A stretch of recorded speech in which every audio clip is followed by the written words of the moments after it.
The Trumpet Daily with Stephen Flurry. Hello again, everyone, and welcome back to the Trumpet Daily radio show. We're off and running on another program. The week is just flying by. Lots to get to on today's program. Yesterday, a gorgeous sunny day here at Edstone. Today, it's rainy and cold. Shifted gears just like that. On today's program, we probably won't have quite as much time, given the size of my bundle of clips to play for you today. But if we have time, we'll continue on with our study on bringing honor and glory to God's holy name. That's coming up later on today's show. Well, the biggest revelation coming out of the impeachment hearings yesterday is that Kiev is actually pronounced Kyiv. Now, some lawmakers are still wrestling with whether to say Ukraine or the Ukraine, but at least, hopefully now, we can all agree on how to say Kyiv going forward. Kyiv in Ukraine. I thought to set this up, I'd just go through a couple of articles before getting to the bundle of clips, because I think that these articles do a pretty good job of just demonstrating or showing what it is the president and his administration is up against. He talked at length during the campaigning back in 2016 about the deep state, or draining the swamp, as he said over and over again. And he has done that to some degree. There's lots of creatures in the swamp, you could say, but they don't like it, and they're pushing back as hard as they can. This article from the Washington Times, it's by Rowan Scarborough, and I think today we'll probably deal more with it since the impeachment proceedings just got started off, and who knows how long this is going to go, maybe for another couple of weeks. And I don't think there's going to be quite as much drama. I could be wrong. But for the Democrats to put forward these first two witnesses yesterday, you would think that that's their star witnesses, as Jim Jordan said. And it didn't work out so well for them, so it's hard to see them going anywhere but down from here. And I also don't think that the buzz surrounding this hearing, these impeachment hearings, I don't think it's quite as intense as it was for Brett Kavanaugh a little over a year ago, and even the Mueller hearing back in July. There was lots and lots of anticipation leading up to that, because for 3 years they had been saying, all of his enemies had been saying that he was a Russian agent, that he was working with Vladimir Putin, and they thought surely the Mueller report would bring him down. And so they anxiously awaited that hearing from Bob Mueller, and that turned out to be a spectacular flop, a failure. So now we're in November, now we're in impeachment hearings. And again, just to give you an idea of what the president is up against, Rowan Scarborough at the Washington Times, he has a piece about the National Security Council. This whistleblower, the CIA analyst, he was working with the NSC, and this is an operation operating in and around the White House that has really ballooned in growth, especially during the Obama years.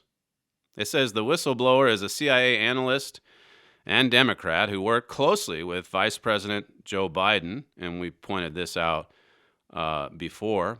But it says the NSC staff ballooned under President Barack Obama from 100 to 236.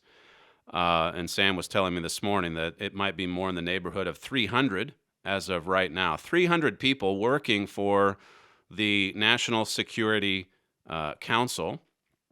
It says about 80% came as detailees from other agencies, such as CIA, State Department, and the Pentagon. So basically you have these representatives or workers at these other agencies that are brought in to work right in close association with the White House administration, or at least that's how it's supposed to work. That's how it worked during the Obama years, because Obama made sure to surround himself with people that thought just like him.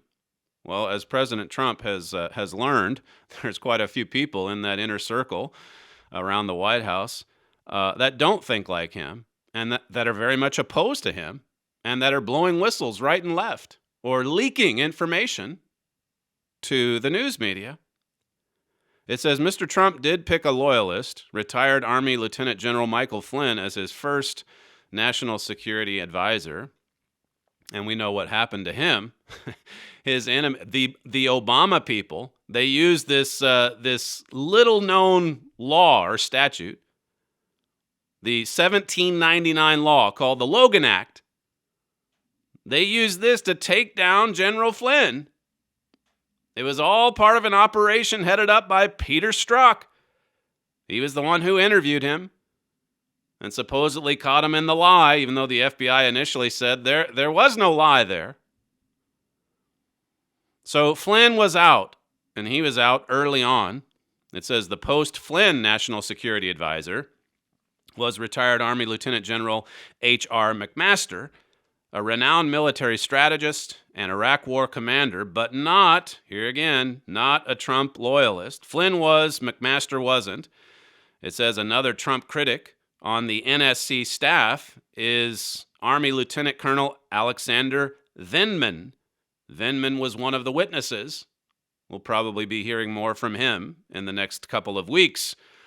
But he was one of the witnesses who testified in those whatever you want to call them, basement depositions, I guess. Auditions. That's what some of the Republicans said yesterday. They were auditioning all of these potential witnesses that they wanted to make sure they got the right ones for an impeachment hearing. It's all coordinated by the Democrats. They're putting forward the witnesses they want. We can't hear from the whistleblower because he has all these strong ties to radical leftists. It says Colonel Vindman immediately filed a complaint against his commander-in-chief with the NSC Council after listening in on Mr. Trump's July 25 phone call with Ukrainian President Zelensky. It says, created by federal law in 1947. So here's the NSC, the National Security Council. It was only brought into existence in 1947. The founders had nothing to say about this, or so many of these other executive departments, or departments that are an extension of the executive branch. That would be the White House. Created in 1947, the NSC has expanded its staff and influence. President Eisenhower relied on a staff of fewer than 20. Today, it's 236. Those NSC salad days may be coming to an end. It says National Security Advisor Robert C. O'Brien, who replaced John Bolton, so it's been like a revolving door almost for the NSC chief. But it says Robert C. O'Brien, who replaced John Bolton, said on CBS's Face the Nation that he's planning to streamline the bloated organization.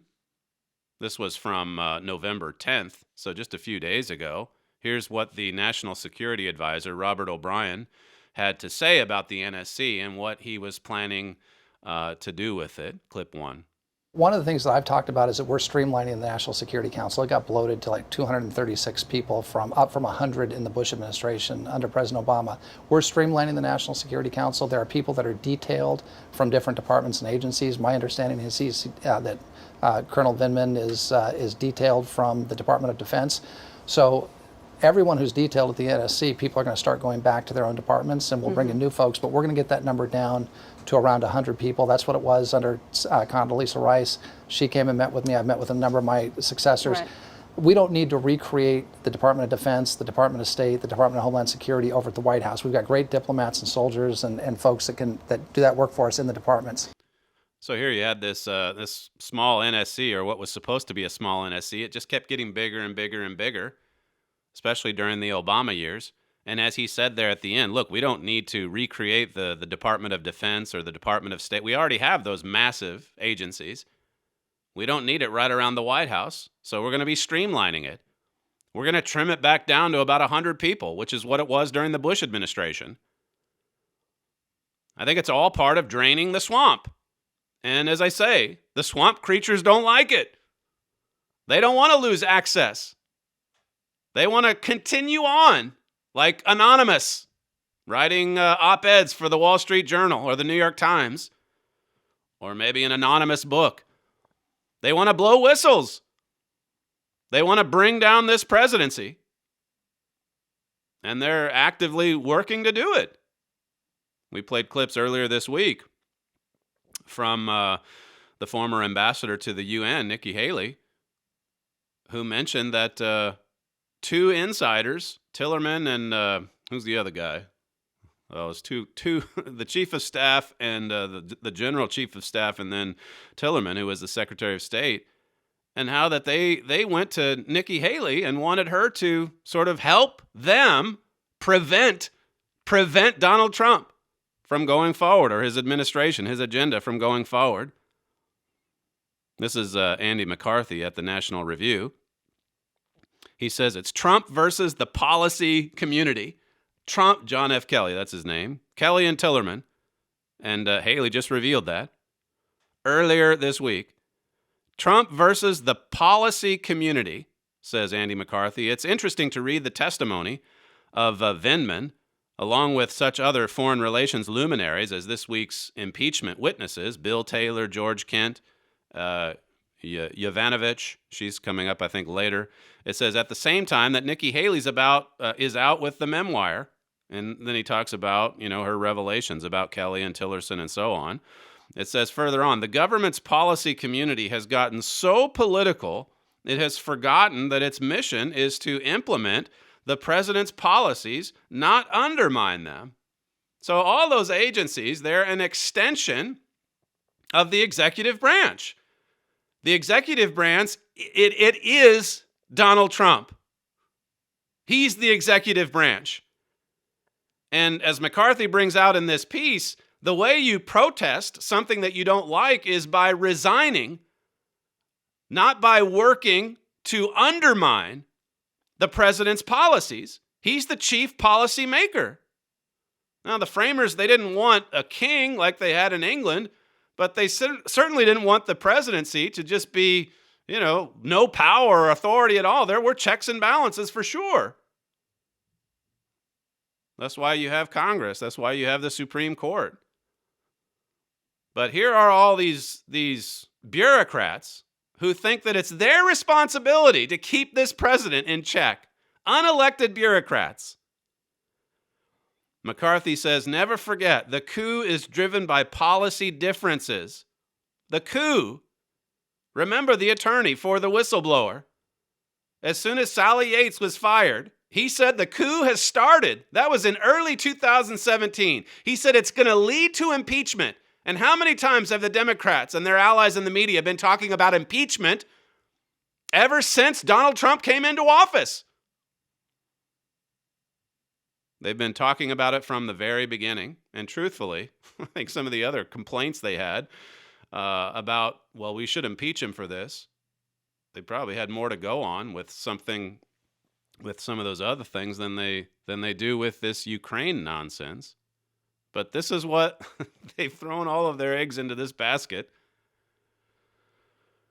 McCarthy says it's policy differences. That's what's driving this. The left will tell you it's not. It's driven by lawlessness, they say.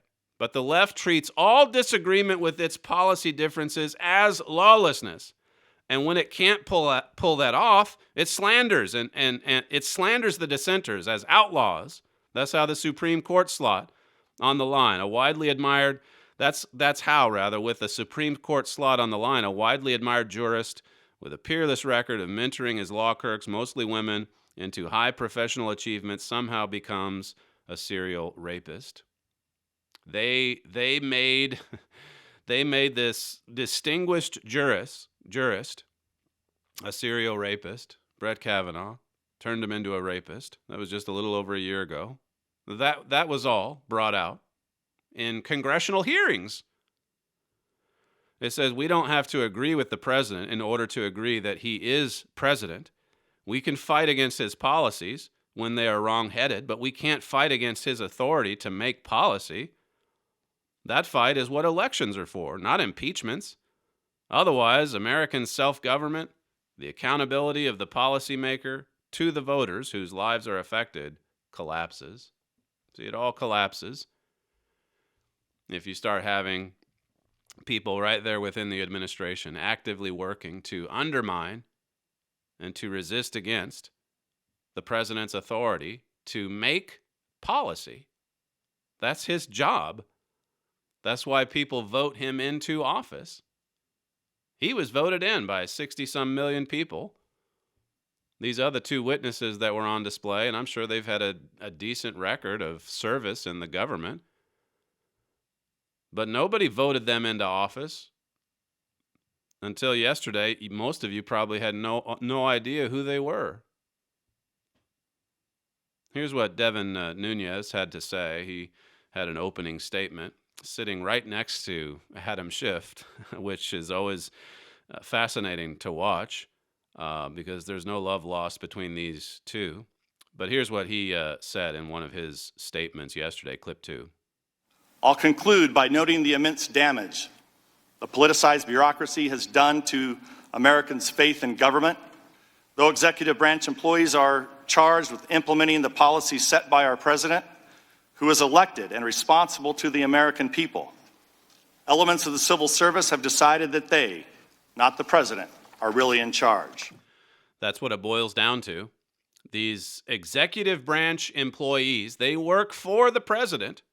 And there's elements of the civil service that have decided that they, not the president, but they're the ones who are in charge.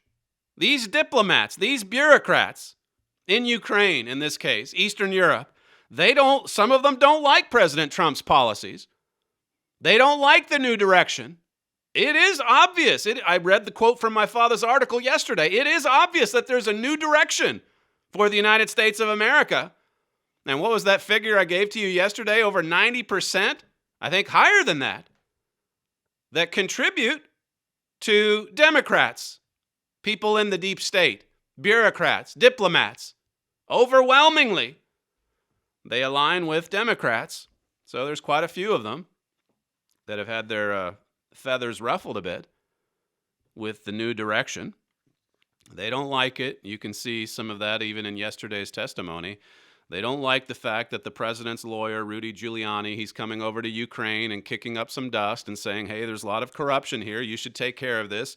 They believe they should take care of this. Now, they did acknowledge, if you saw some of the proceedings yesterday, they did acknowledge that Ukraine is rife with corruption. They did acknowledge that. But that's their job. As the policymakers, they see themselves as the policymakers. They're negotiating. They're the diplomats. They're the ones in contact with people on the ground there in Ukraine. And so who does the president think he is to send a lawyer, to send Giuliani over to Ukraine when there's all kinds of corruption, and they know there is? Switching back to Nunes. In his opening statement, he talked about this as being a kind of a sequel to the Russia hoax. And what strikes me about this particular part of his statement is just how quickly the Democrats switched from Russia, Russia, Russia to Ukraine, Ukraine, Ukraine. This is clip 3. After the spectacular implosion of their Russia hoax on July 24th, in which they spent years denouncing any Republican who ever shook hands with a Russian, on July 25th, they turned on a dime and now claim the real malfeasance is Republicans' dealings with Ukraine. In the blink of an eye, we're asked to simply forget about Democrats on this committee, falsely claiming they had more than circumstantial evidence of collusion between President Trump and Russians. We should forget about them reading fabrications of Trump-Russia collusion from the Steele dossier into the congressional record. We should also forget about them trying to obtain nude pictures of Trump from Russian pranksters who pretended to be Ukrainian officials. We should forget about them leaking a false story to CNN while he was still testifying to our committee, claiming that Donald Trump Jr. was colluding with WikiLeaks. And forget about countless other deceptions, large and small, that make them the last people on earth with the credibility to hurl more preposterous accusations at their political opponents. That's just recent history he's bringing to our minds. He's reminding us of what they were saying a few months ago, last year, 2 years ago. So we should forget about all of this supposed evidence of collusion, all the leaks, the Russia hoax, the spectacular implosion that happened on July 24th, and then on July 25th, that's the phone conversation. The day after Mueller's testimony, on July 25th, they turned on a dime. And now all the malfeasance, well, that's with respect to Trump and Ukraine, not Trump-Russia.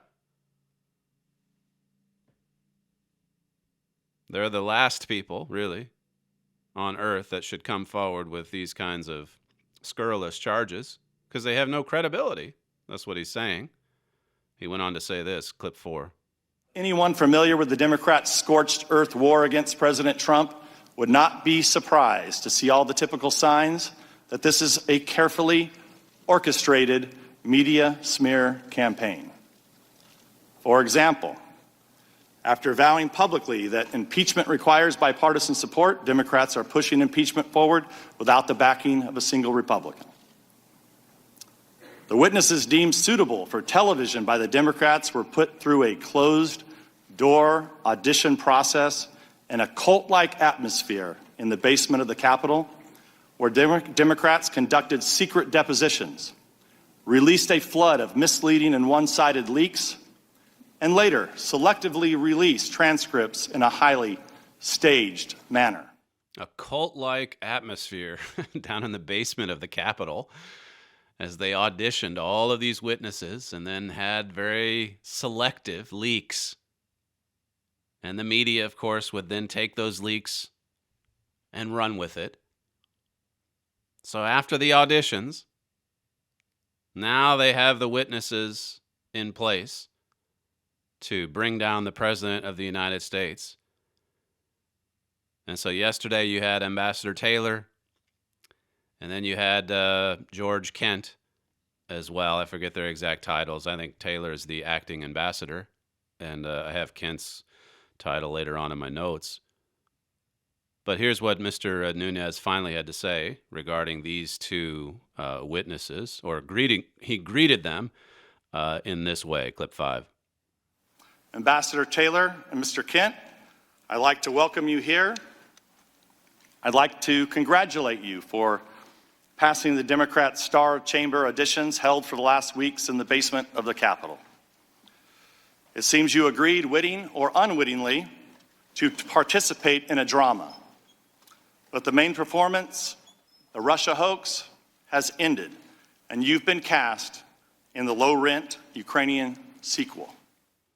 July 24th, that's when the Russia hoax collapsed. And then July 25th, here comes the low-rent Ukrainian sequel. That's Devin Nunes speaking, his opening statement, sitting right alongside Adam Schiff, who's leading this sham impeachment hearing. In this next clip, you'll hear from Bill Taylor. He's testifying as to what he brings to the hearing. Clip 6. Mr. Goldman, what I can do here for you today is tell you what I heard from people. And in this case, it was what I heard from Ambassador Sondland. He described conditions for the security assistance and the White House meeting in those terms. That is, that were dependent upon, conditioned on pursuing these investigations. This is only the fourth time in U.S. history that we've had an impeachment hearing.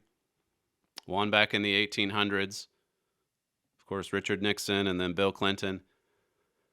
And now Donald Trump. And it starts off with this star witness, as Jim Jordan called him, who says that I'm here to tell you what I heard from people. What I heard from people. This is a man who's never spoken to Donald Trump. This is their lead witness. This is day one of impeachment hearings.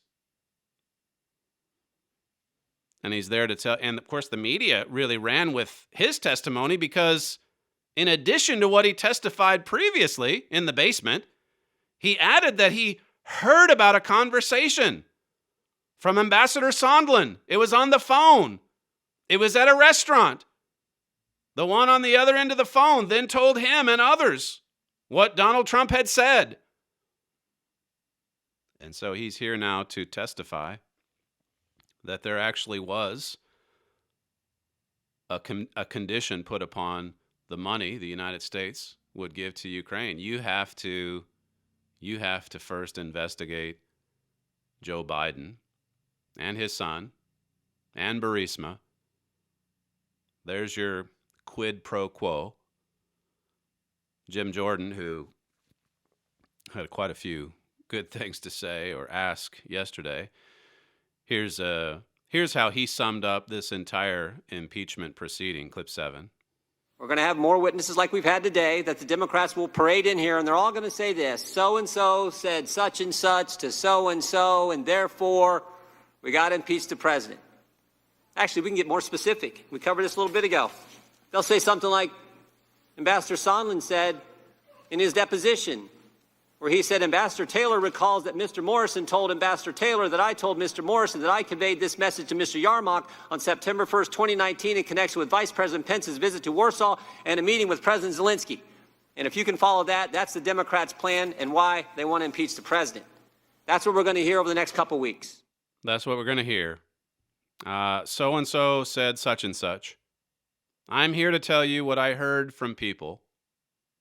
It's all based on hearsay. And according to one Democrat, that's exactly the way that it should be. Here's clip 8. Hearsay can be much better evidence than direct, as we have learned in painful instances. That's Democrat Mike Quigley. Hearsay can be much better evidence than direct evidence. This can be much better evidence than direct.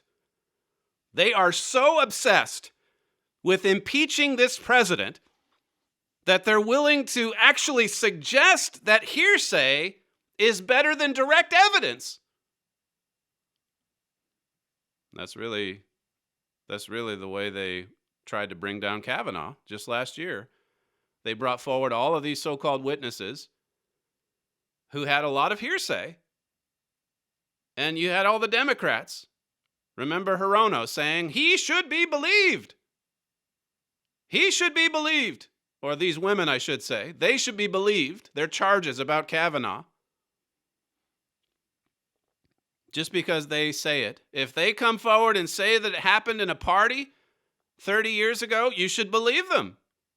And then look at all of the lies in the Steele dossier. Same thing. This is what's underpinned all of these hearings and investigations. Just lots and lots of hearsay. No evidence, no facts, hearsay. And really, what you heard there from Democrat Mike Quigley, it's a pretty important revelation because it's basically an admission that there's nothing illegal that happened in that phone conversation. It's basically an admission that there was no quid pro quo. As the president keeps saying, read the transcript. Read it for yourself. And so here comes this Democrat that says, well, now, hearsay can be much better evidence. Even if he didn't say it directly in the phone chat, we know from others who might have overheard it. There they go, divining all of this evil intent. Adam Schiff, if you remember, before the transcript was released, he said there was proof of, I think, 7 or 8 quid pro quos in that phone conversation. And then the transcript comes out, and he's made to look like a fool. So then he gets up during a hearing and basically paraphrases it, talking in place of Trump as if he's the leader of a mafia or something. Yesterday, by the way, he said, I didn't bring the clip, but he said he didn't know who the whistleblower was. The Washington Post revealed weeks ago that his office had contact with the whistleblower in August, I believe it was, suggested that he get a lawyer. Everything was carefully staged, planned, and so on. They're carefully concealing his identity. Well, everyone knows who it is. But then yesterday, on live television, he says, I have no idea who the whistleblower is, but I'm going to try to conceal his identity.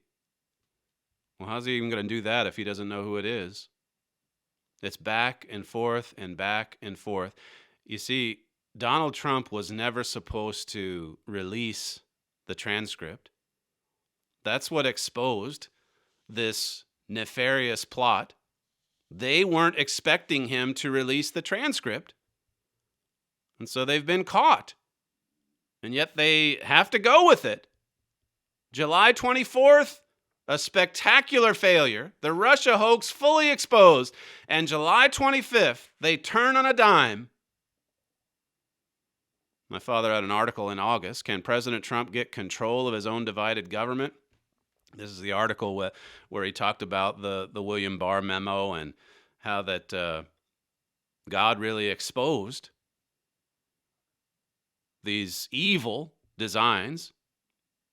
My father said this: Mueller's efforts were part of the deep state that flowed from President Obama's administration right into Mr. Trump's presidency. Those unelected lawyers think they know better than everyone.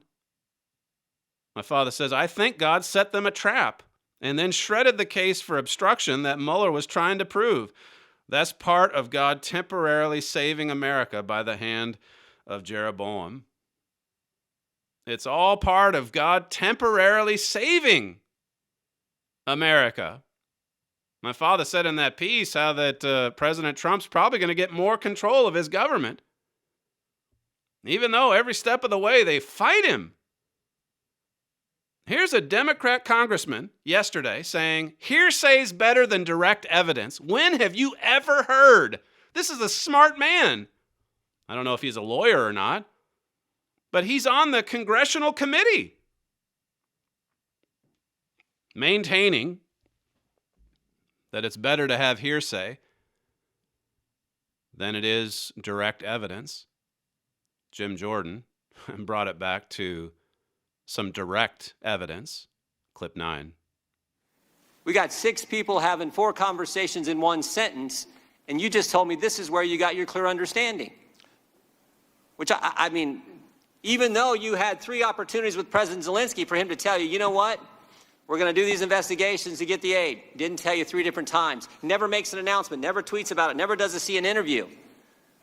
Ambassador, you weren't on the call, were you? The president, you didn't listen on President Trump's call and President Zelensky's call? I did not. You've never talked with Chief of Staff Mulvaney? I never did. You never met the president? That's correct. You had 3 meetings again with Zelensky and it didn't come up. And 2 of those they had never heard about, as far as I know. And President There was no reason for it to President come up. Zelensky never made an announcement. This is what I can't believe, and you're their star witness. This is what he can't believe. Never was in on the conversation, never talked to Donald Trump. Had 3 conversations with the president of Ukraine, and in all 3 of those conversations, he said there was never any pressure. There was never any quid pro quo. No evidence. But you know what he does? You know what he did have coming into that hearing? He had heard some things from other people. He heard things from other people. This is their star witness. This is probably their high water mark. It's going to be going down from here. It'll be interesting. You just kind of assumed going in, well, surely there's a majority of Democrats in the House. They'll all surely vote for impeachment, but you have to wonder. Some of those Democrats that won just last year in red districts, you have to wonder which way that they're going to vote. Even, of course, it's not going to go through the Senate anyway, the conviction, that is. But you begin to wonder even about the impeachment. There's lots and lots of deranged thinkers on the Democratic side of the aisle, for sure. There's lots of people that would have voted to impeach him at the start of the hearing yesterday. It's guilty, now let's have the hearing, just like that Post headline said yesterday. That's the way it is for a lot of them. But for those that won in red districts, and generally Republican districts, Who knows how this might play out? But here's their star witness. He didn't listen to the conversation. He never met the president. Listen to what this left-wing legal analyst over at CNN had to say. Clip 10. Because the one criticism of these two witnesses, which I think is very much legitimate, it's not really a criticism, it's just a factual statement, is that neither of them had direct contact with the president. Neither of them had direct contact with the president. And the aim here is to bring down the president of the United States. Here are the two star witnesses. They've never even met the president, but they have heard things. And hearsay, don't you know, hearsay, that's even better than direct evidence. Here's one of the other witnesses. You'll hear the exchange between George Kent and the lawyer for the Republican sides, I believe. Kent, I see here in my notes, he's the Secretary of State for Eastern Europe and the Caucasus. This is George Kent answering questions from Castor. I think it's Steve Castor, the lawyer for the Republican side. Clip 11. Given Hunter Biden's role in Burisma's board of directors, at some point you testified in your deposition that you expressed some concern to the vice president's office. Is that correct? That is correct. And what did they do about that concern that you expressed? I have no idea. I reported my concern to the office of the vice president. Okay, and that was the end of it? Nobody... Sir, you would have to ask people who worked in the office of the vice president during 2015. But after you expressed the concern of a perceived conflict of interest at the least, the vice president's engagement in Ukraine didn't decrease, did it? Correct, because the vice president was promoting U.S. policy objectives in Ukraine. And Hunter Biden's role on the board of Burisma didn't cease, did it? To the best of my knowledge, it didn't, and my concern was that there was the possibility of a perception of a conflict of interest. So this is George Kent saying that he told the vice president, then Vice President Biden, back in 2015, he reported it to the office of vice president that, look, this looks pretty bad. This looks pretty bad. Hunter's on the board of Burisma, and you'll hear later about this company. He thinks that Burisma ought to be investigated for corruption. So you've got the son of the vice president on this board in Ukraine. Well, I don't even think he was in Ukraine. He's just getting paid $50,000 a month. And then the vice president, Joe Biden, is there promoting U.S. policy objectives in Ukraine. And then you know all about the video from early, last year, 2018, where Joe Biden is bragging about the fact that he went over there in 2016 and insisted that they fire this prosecutor in Ukraine before they got the $1 billion funding. In other words, it was a quid pro quo. If you don't do this, you're not getting the money. Looks pretty bad, said George Kent, the star witness for the Democrats. Kent, as I say, well, you heard it in that exchange there. He had this testimony earlier in the basement, during the auditions, where he talked about his level of discomfort in 2015 and how that the administration officials, the vice president's office, they just brushed off his concerns. Nothing to worry about here. Mind your own business. This is from his testimony earlier, the basement hearings. He said, I raised my concerns that I had heard that Hunter Biden was on the board of a company owned by somebody that the U.S. government had spent money trying to get tens of millions of dollars back, and that could create the perception of a conflict of interest. But they just they dismissed his concerns. And now those things are being exposed. Never would have been exposed were it not for this administration. Never would it have been exposed were it not for Donald Trump. Listen to what Mr. Kent had to say about Burisma, the name he mentions, the Ukrainian name he mentions right at the start of this clip. That's the CEO of Burisma, clip 12. We thought that Mykola Zlochevsky had stolen money. We thought a prosecutor had taken a bribe to shut the case, and those were our main concerns. And Are you in favor of that matter being fully investigated and prosecuted? I think since U.S. taxpayer dollars were wasted, I would love to see the Ukrainian Prosecutor General's office find who the corrupt prosecutor was that took the bribe and how much it was paid. So he's basically saying, I think maybe Burisma should be investigated. This is their star witness admitting that Burisma, Hunter Biden's on the board of Burisma, and he's saying this company ought to be investigated. It should be investigated. Here again, one final clip from this George Kent, the Secretary of State for Eastern Europe and the Caucasus, clip 13. There are and always have been conditionality placed on our sovereign loan guarantees for Ukraine. Conditions include anti-corruption reforms, as well as meeting larger stability goals and social safety nets. The International Monetary Fund does the same thing. Congress and the executive branch work together to put conditionality on some security assistance in the Ukraine Security Assistance Initiative. This was from his opening statement, an astounding remark, because again, at the center of this controversy is the fact that, not the fact, but this is what they say happened in that conversation, that phone call, is that President Trump said, we're not going to give you aid unless you investigate the Bidens and Burisma. And of course, he said nothing like that. But then in his opening statement yesterday, he says there always have been conditions placed on sovereign loan guarantees. In other words, we'll give you the money if you do this, this, and this. That's always been the case. And then what did he say at the end of that comment? The International Monetary Fund does this.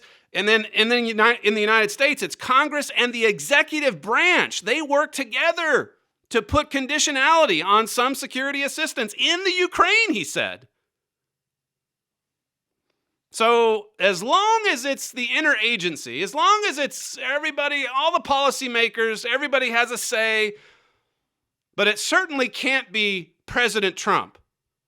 This much we know. If he picks up the phone and says, hey, you're not going to get aid unless this happens, then that is worthy of impeachment. But for the rest of us in the deep state, I mean, it's garden variety activity as far as we're concerned.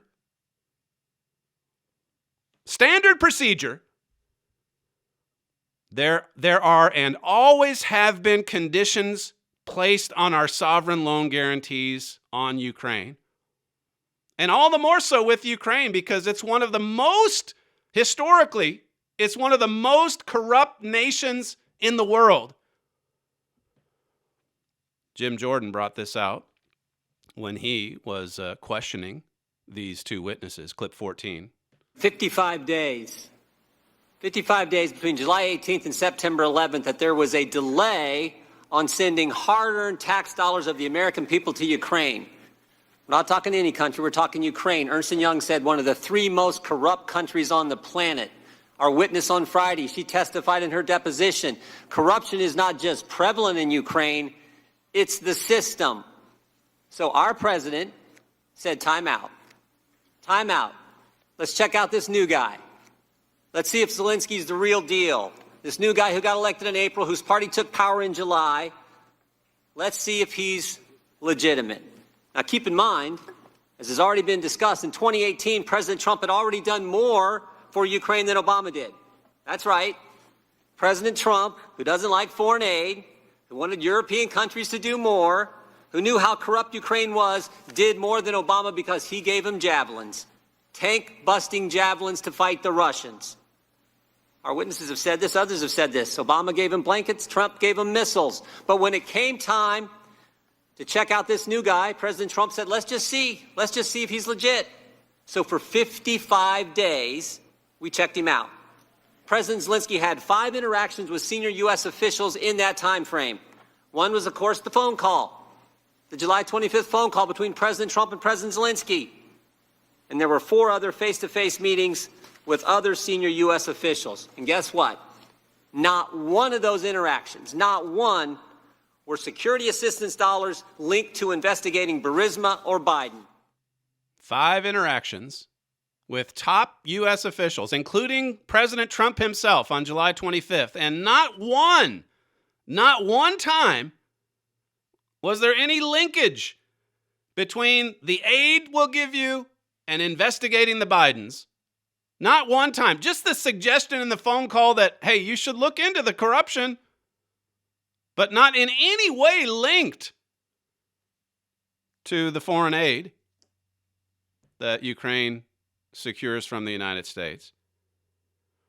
That's Jim Jordan. You heard from Nunes earlier, and you can see why the Dems really pushed hard during the last election cycle to try to take both of those individuals out, creating scandals out of thin air about Jim Jordan, and then saying, well, Nunes comes from California, so we've got a real shot there. They want to take those men down. There's not too many of them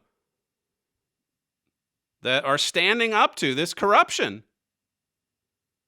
There's only a few.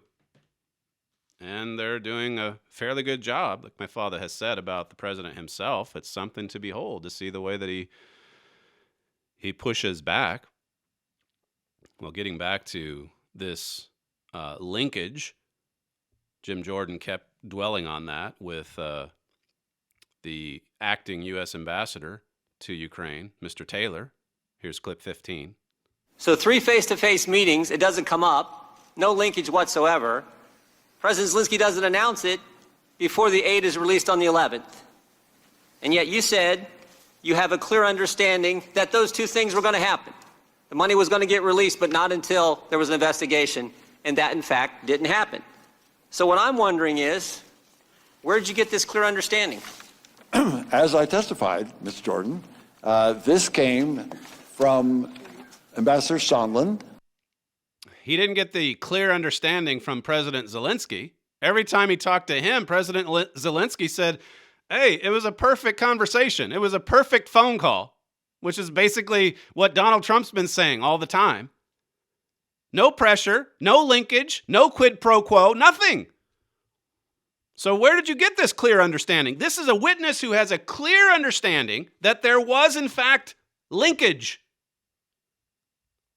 He got this clear understanding from other people.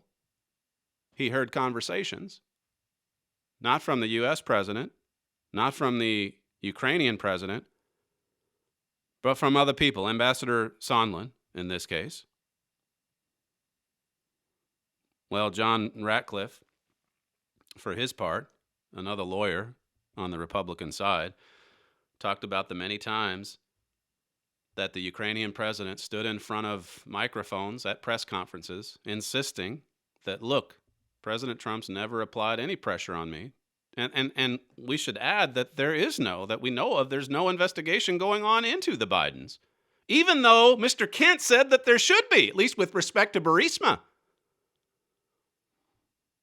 Here's the Texas rep, John Ratcliffe, clip 16. The Ukrainian president stood in front of the world press and repeatedly, consistently, over and over again, interview after interview, said he had no knowledge of military aid being withheld, meaning no quid pro quo, no pressure, no demands, no threats, no blackmail, nothing corrupt. And unlike the first 45 minutes that we heard from the Democrats today, that's not secondhand information. It's not hearsay. It's not what someone overheard Ambassador Sondland say. That was his direct testimony. Ambassador Taylor, do you have any evidence to assert that President Zelensky was lying to the world press when he said those things? Yes or no? Mr. Ratcliffe, if I can respond. My time is short. Your time yes is or short. no? That's right. I have no reason to doubt what the president said and in his... Okay, very good. He has no reason to doubt that what President Zelensky said is true, which is a good point to bring up. If you believe that there was quid pro quo, if you believe that there was linkage, if you believe that President Trump was pressuring the Ukrainian president to investigate the Bidens or else he wasn't going to get the money, if you believe all of that, again, this is what the whole impeachment sham is based on. If you believe all of that, then you have to believe that Zelensky is lying and lying repeatedly. Well, he couldn't even This witness couldn't even say that. I have no reason to believe that what he said wasn't the truth. And so this kind of built toward the final point that Mr. Ratcliffe wanted to make, clip 17. In this impeachment hearing today, where we impeach presidents for treason or bribery or other high crimes, where is the impeachable offense in that call? Are either of you here today to assert there was an impeachable offense in that call? Shout it out. Anyone? No response. Where is the impeachable offense? Where is the treason? Where is the bribery? Where are the high crimes and misdemeanors? The framers drew it up the way that they did. They used that language for a reason, because they didn't want the House of Representatives to just impeach a president strictly because he has a different foreign policy, simply because he has different policies than Democrats. There has to be a high crime here, like treason or bribery. There is no crime. The crime is on the other side. It's all a well-orchestrated cover-up, a gigantic hoax intended to conceal the actual lawlessness that's going on. All of this quid pro quo, pressure, spying, going back to the Russian hoax, the spying, getting the help of foreign governments to investigate other people. That's all happened, and it's been aimed right at Donald Trump. That happened in the previous administration, and it's carried over. A sham of an investigation, a low-rent sequel to the Russian hoax, as Mr. Nunes said.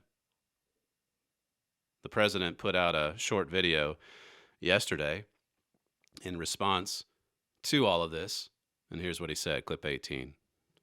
What's going on now is the single greatest scam in the history of American politics. The Democrats want to take away your guns. They want to take away your health care. They want to take away your vote. They want to take away your freedom. They want to take away your judges. They want to take away everything. We can never let this happen. We're fighting to drain the swamp, and that's exactly what I'm doing. And you see why we have to do it. Because our country is at stake like never before. It's all very simple. They're trying to stop me because I'm fighting for you, and I'll never let that happen. That's President Trump yesterday, a short video that he tweeted out, or the White House tweeted out, about the single greatest scam in the history of American politics. He said there that he's fighting to drain the swamp, and that's why there's so many swamp creatures that are lashing out the way that they are, because he's downsizing the NSC. He's firing people that are undermining his policies. But he's the president, not the bureaucracy. He's the one that the American people elected. They didn't elect the bureaucrats. He is the executive branch. The State Department, the DOJ, all those things, they flow out from the executive branch. It's not the other way around. And so when it comes to changing policy or making policy or hiring diplomats, firing diplomats, assigning ambassadors, reassigning people, whatever it is, this is his decision. And if he seeks a multitude of counsel before making it, I guess that's up to him. If he doesn't, then that's up to him as well. But what did McCarthy say in his article? This is coming down to Donald Trump against the policymakers. Trump versus the policy community. Never forget, the coup, McCarthy says, is driven by policy differences. The left will tell you it's not. It's driven by lawlessness, they say. But the left treats all disagreement with its policy preferences as lawlessness. And when it can't pull that off, it slanders the dissenters as outlaws. Well, as I said at the start, we had too many sound bites to try to squeeze in more material in a second segment, so we'll reserve that for tomorrow's program. We thank you for joining us today. You're listening to Stephen Flurry, and this is the Trumpet Daily Radio Show. We'll see you tomorrow.